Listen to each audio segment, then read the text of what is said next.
कि जब तक तुम ताकतवर नहीं हो जाते तब तक तुम किसी और बात को सोचो ही मत। जैसे ईमानदारी करनी ही कि नहीं करनी। कमजोर आदमी बेईमान होकर करेगा भी क्या? तो मेरी बात को समझते नहीं तुम, क्योंकि जब तुम कई सारे मुद्दों पे एक साथ सोचते हो तो तुम्हारी एनर्जी डाइवर्ट होती है। तुम्हें पढ़ना है और सोचना है, आंसर लिखना है। इस वक्त तुम्हारी ये स्थिति नहीं है कि तुम बहुत सारे मुद्दों पे सोच सको। जो आदमी कमजोर है ना, उसके लिए क्या रिलेशन?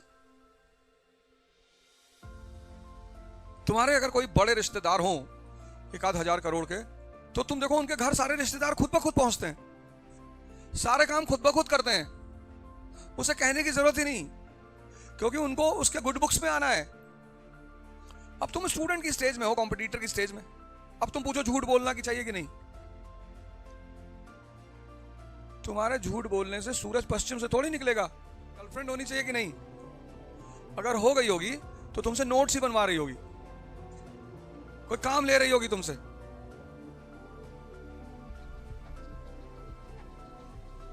भिखारी, गरीब, भिखमंगा, ये जब बातें करते हैं ना इथिक्स की, रिलेशन की, ईमानदारी की, ये अपना टाइम वेस्ट कर रहे होते हैं।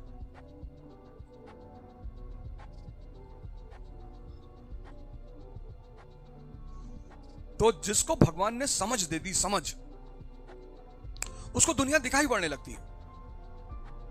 वो कहीं पढ़ता नहीं, उसको चीजें दिखाई पड़ने लगती है। भाई डॉक्टर अंबेडकर के समय कोई रिजर्वेशन तो था नहीं, वो आदमी विदाउट रिजर्वेशन इतना महान बन गया, और आज रिजर्वेशन है, 500 तरह की सुविधाएं हैं, तो कौन रोक रहा है? अब कौन रोक रहा है?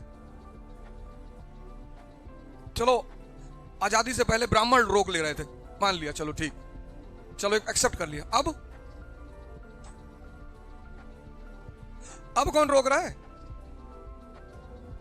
अब फाड़ डालो, सारे आईएएस, पीसीएस, डॉक्टर, इंजीनियर के पोस्टों पे कब्जा कर लो।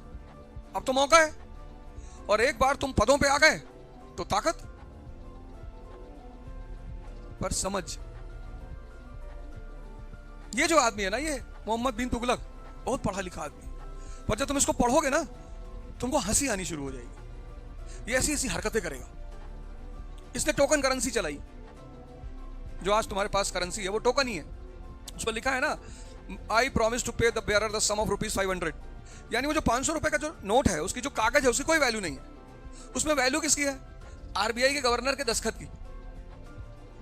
ठीक, अगर वो आरबीआई के गवर्नर का दस्तखत हट जाए तो उस कागज की कोई वैल्यू ही नहीं। ऐसे इसने टोकन करेंसी चलाई। Bronze coins, bronze equivalent to silver coins, उनकी वैल्यू जो होगी वो सिल्वर कॉइंस के इक्विवेलेंट होगी। अब करेंसी को लेकर कितना प्रिकॉशन रखना चाहिए?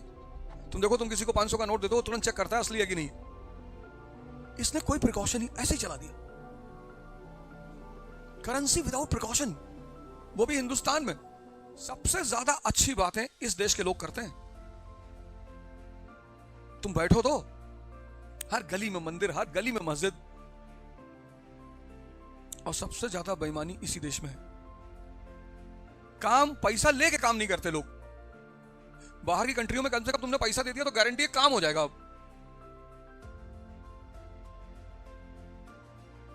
फाइल नहीं आई, ऐसा नहीं है, बाबू नहीं मिला, 4 दिन बाद आना।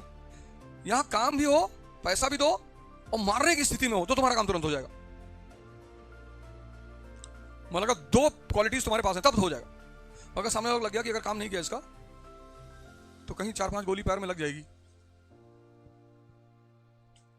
इसने बिना प्रिकॉशन के करेंसी निकाल दी, वो भी ब्रॉन्ज। हर घर में छपाई होने लगी, हर घर में करेंसी बनने लगी। करेंसी बना बना के लैपटॉप खरीद लिए तुरंत, बिटिया की शादी कर लिए। इन्फ्लेशन हो गया, पैरेलल इकोनॉमी पैदा हो गई, बहुत पैसा आ गया बाजार में।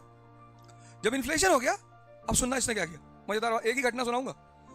जब इन्फ्लेशन हो गया, इसने क्या किया, ऑर्डर दिया कि एंड, टोकन करेंसी खत्म। चलो अच्छी बात है, खत्म। इसने लोगों से अपील की कि जिनके जिनके पास टोकन करेंसी है वो हमें दे जाओ, और तिजोरी से असली सिल्वर के सिक्के ले जाओ। जिन्होंने अभी तक नहीं बनाया था इतना जाहिल आदमी, 28 कैरेट जाहिल, 4 कैरेट एक्स्ट्रा। बे करेंसी बैन हो गई खत्म, अब तिजोरी में से क्यों ले जाओगे? इसको पूना बहुत पसंद था, ये इलाका, यहाँ का क्लाइमेट, दौलताबाद। तो यार मुझे दिल्ली जाना है, पर मेरा मन नहीं जाने का। पर मन नहीं होने से क्या होता है? जाना है मतलब जाना है, काम करना है। वहां की गर्मी बड़ी खतरनाक है, यहां है ही नहीं, ना एसी चल रहा है ना पंखा चल रहा है। तो इसने कहा राजधानी बदल, capital of transfer of capital, Daulatabad capital लिया है। लोगों ने समझाया कि साहब यहाँ कोई खतरा नहीं, दोनों तरफ समंदर है सर, बाहर से कोई आ ही नहीं सकता।